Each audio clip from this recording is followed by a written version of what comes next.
TDP party కోసం కొత్త బస్సును ఏర్పాటు చేసిన జూనియర్ ఎన్టీఆర్ దాన్ని చూసి షాక్ అయిపోయిన చంద్రబాబు నాయుడు గారు. చంద్రబాబు నాయుడు మాత్రం ఒక్కసారిగా ఉలిక్కిపడ్డారట.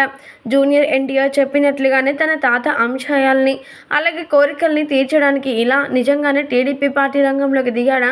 అసలు ఏం జరుగుతుంది? పార్టీ ప్రచారం కోసం ఏకంగా బస్సును కొనుగోలు చేయడం ఏంటి అంటూ చంద్రబాబు నాయుడు గారు తల పట్టుకుంటున్నారట. ఎందుకనంటే చంద్రబాబు నాయుడు గారు అప్పుడే హరికృష్ణ గారి ఫ్యామిలీని ఈ టీడీపీ పార్టీకి దూరం చేయాలని చూశారు కదా.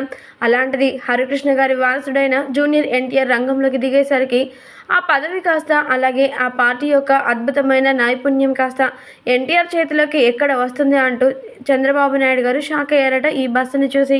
మరి దీనికి సంబంధించినటువంటి ఈ పూర్తి విషయాలు కాస్త ఇప్పుడు మాత్రం నెట్టింట ఎంతగానో హాట్ టాపిక్గా మారుతున్నట్లుగా తెలుస్తుంది.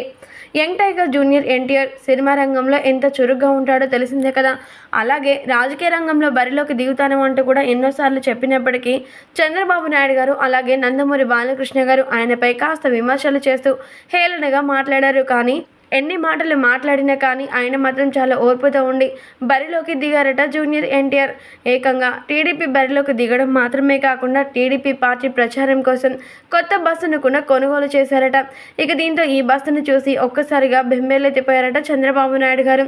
ఇక ఈ పార్టీ అలాగే ఈ పదవి అంతా కూడా జూనియర్ ఎన్టీఆర్ చేతిలోకి వెళ్తుందా అంటూ ఆశ్చర్యాలు కూడా వ్యక్తపరిచారట.